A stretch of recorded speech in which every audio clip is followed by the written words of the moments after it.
प्रकल्प अधिकारी कार्यालय एकात्मिक आदिवासी विभाग या ठिकाणी आपण विद्यार्थी मोठ्या संख्येने आंदोलन करत आहात, तर आपल्या मागण्या काय आहेत? तर आमच्या मागण्या हे काल बेमुदत धोरणे आंदोलन हे आम्ही काल 3/1/2025 पासून आम्ही सकाळी 10 वाजतापासून आम्ही बसलेलं बेमुदत धोरणे आंदोलनाला। त्याच्यात आमच्या मागण्या आहेत, 4 प्रमुख मागण्या आहेत, जे की शासकीय आदिवासी मुलामुलींच्या वसतिगृहात जे की डिव्हिजनल लेवल आणि जिल्हास्तरीय वसतिगृह आहे तिथं 2017 पासून DBT योजना चालू केलेली आहे। ते DBT योजने थ्रू विद्यार्थ्यांना पैसे दिले जातात मेससाठी, ते पैसे विद्यार्थ्यांना वेळेवर दिले जात नाही। त्याचबरोबर या महागाईच्या परिस्थिती लक्षात त्या DBTमध्ये कुठल्याही एवढा 2017 ते आतापर्यंत कधीही वाढ झाली नाही। तर आमची विद्यार्थ्यांची अशी मागणी आहे की ती DBT योजना बंद करून पूर्वीप्रमाणे वसतिगृहात भोजन व्यवस्था उपलब्ध करून देण्यात यावी। त्याचप्रमाणे ज्या विद्यार्थ्यांचा वसतिगृहात नंबर लागला नाही त्या विद्यार्थ्यांना पंडित दीनदयाळ स्वयं ही योजना दिली जाते। त्या स्वयं योजनेमध्ये जी DBT रक्कम आहे त्या DBT रक्कममध्ये महागाईच्या परिस्थितीला लक्षात घेता त्या DBT रक्कमची वाढ करण्यात यावी। त्याचबरोबर शासकीय आदिवासी मुलामुलींचे जे वसतिगृह आहे त्या वसतिगृहाची प्रवेश क्षमता आहे ती वाढ करण्यात यावी।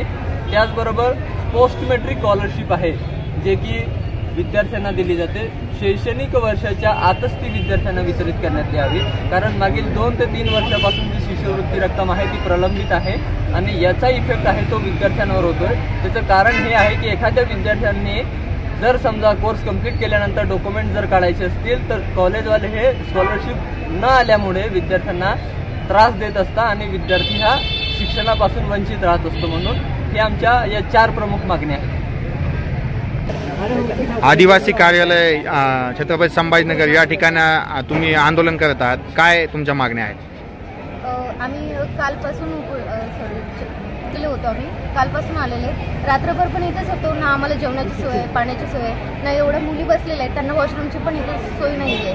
तरी आमच्या बऱ्याच मागण्या आहेत की आम्हाला जेवणाची व्यवस्था नाही आहे आणि हॉस्टेलमध्ये DBTचे वगैरेची आहे ना रक्कम वाढवायची आहे प्रथम, आणि काही आम्ही हॉस्टेलच्या बेसिक मागण्या आहेत ज्या की आम्हाला पाहिजे उपलब्ध नाही आहे ना। आम्हाला वार्डन आहे हॉस्टेलला सोडून दिलेले, तिथं कुणी नसतं आणि जे कर्मचारी वर्ग आहे तो पण वेळेवर येत नाही आणि स्वच्छता पण व्यवस्थित नाही आहे, वेळेवर ती पण केलेली जात नाही आहे, पाण्याची टाकी पण व्यवस्थित नाही आहे, ती पण स्वच्छता आहे आणि परत सॅनिटरी पॅडची विल्हेवाट लावणारी मशीन पण नाही आहे तिथे।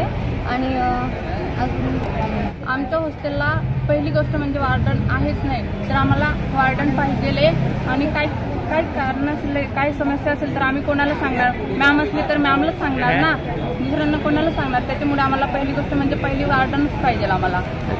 पडलं काय वगैरे वगैरे तर समस्या त्यांना सांगणार ना आम्ही। मोठा हात आदिवासी वसतिगृहात सोयी सुविधा आहेत का?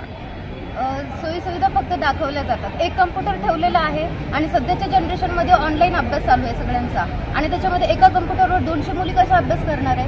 आणि परत अभ्यासिका आहे त्याच्यामध्ये फक्त 3 टेबल आणि 5 चेअर्स आहेत, 5 मुली एका टाइमला अभ्यास करू शकतात। त्याच एक्झामच्या वेळेस सगळ्यांना प्रॉब्लेम येतो, कुठे अभ्यास करायचा? रूममध्ये मुलींचा गोंधळ वगैरे चाललेला असतो, तिथं अभ्यास नाही होत, अभ्यासाचा पण एवढा मोठा प्रॉब्लेम येतो। मागच्या 1 वर्षापासून मी मॅडमला 2 वेळेस स्पर्धा परीक्षेची लिस्ट बनवून दिलेली आहे की मॅम आम्हाला हे कॉम्पिटिटिव्हसाठी बुक्स लागतात द्या तुम्ही, तर मॅम बोलतात लिस्ट पाठवलेली आहे, येईन आजपर्यंत काही आलेलीच नाही आहे आणि पुस्तकं कुठलंच अवेलेबल नाही आहे तिथे अभ्यास करण्यासाठी। लायब्ररी फक्त म्हणायला आहे, ती पण छोटीशी रूम, ज्या मुली तिथे राहत होत्या त्यालाच लायब्ररी बनवून ठेवलेलं आहे। तुम्ही कालपासून या ठिकाणी आंदोलन करताय, तर प्रकल्प अधिकारी तुम्हाला भेटले का? तर काल प्रकल्प अधिकारी मुद्दामून रजेवर गेले होते, त्यांच्या दुसऱ्या ठिकाणी मीटिंग होता नागपूरला, परंतु आज सकाळी 10 वाजताच्या दरम्यान मॅम आल्या आणि त्यांच्यानंतर काल जसं बोलणं झालं होतं आमचं की एक तर मॅडमांसोबत प्रत्यक्ष आमची भेट घालून द्या आणि आम्हाला जी आमची डिमांड आहे जे 4 मुद्दे मानलेले आहे, आम्ही जे 4 डिमांड केले आहे त्याच्या संदर्भात आम्हाला लेखी ॲप्लिकेशन द्यायचे। तुम्ही मॅडमांसोबत फोनवर बोलणं, मंत्री महोदयांसुद्धा बोललो फोनवर, त्यानंतर मॅडम फक्त आल्या आणि ते इथे येऊन म्हणायला लागले प्रकल्प ऑफिस थ्रू आम्हाला लेखी निवेदन द्यायला लागले. त्याच्यामध्ये मंत्रिमंडळ बैठकीमध्ये तुमचे विषय चर्चेला घेऊ म्हणलेत, पण तिथे डेट मेन्शन केलेले. मग ते कधी चर्चेला घेणार, ते 5 वर्षात घेणार आहे का 10 वर्षात घेणार आहे ते त्यांनी फिक्स केलं नाही आहे. तर कालपासून आम्ही इथे बसलेलो आहे. एका विद्यार्थ्याला 2 विद्यार्थी बेशुद्ध पडले, त्यांना प्रायव्हेट हॉस्पिटलमध्ये नेलो. कोणी वार्डन लोक जे विद्यार्थिनीचे वार्डन असतात ही त्यांचे फर्स्ट कर्तव्य आहे त्यांचं, ऑन ड्युटी असताना ते बघायला गेले नाही.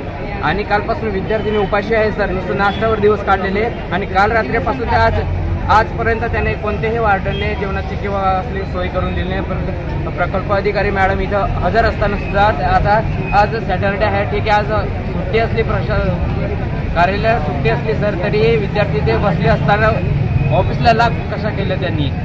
आणि संबंधित जे प्रकल्प अधिकारी मॅडम आहे ते सध्या इथून डायरेक्ट गेलेले आहे, विद्यार्थ्यांशी संवाद न साधता डायरेक्ट ते गेलेले आहेत. तर आपल्या आंदोलनाची पुढची दिशा काय असणार? तर आता आम्ही आंदोलनाचं ठरवलं आहे की आज फक्त आजच्या दिवशी इथे थांबू, आजची नाईट.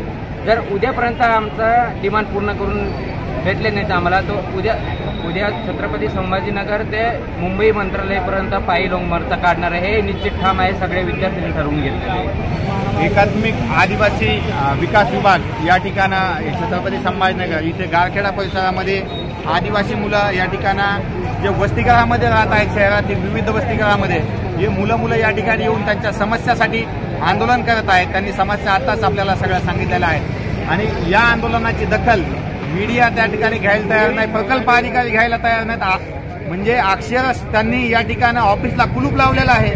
विद्यार्थी 500-600 विद्यार्थी ऑफिसच्या समोर आंदोलन करत असताना अधिकारी कुलूप लावून या ठिकाणी बेपत्ता झालेले आहेत, अशी अवस्था आहे. आणि या आदिवासी मुलांचा विद्यार्थिनींचा कुणीच वाली राहिलेला नाही आहे. हे मुलं इथं कालपासून आंदोलन करत आहेत, धरणे आंदोलन यांचं सुरू आहे.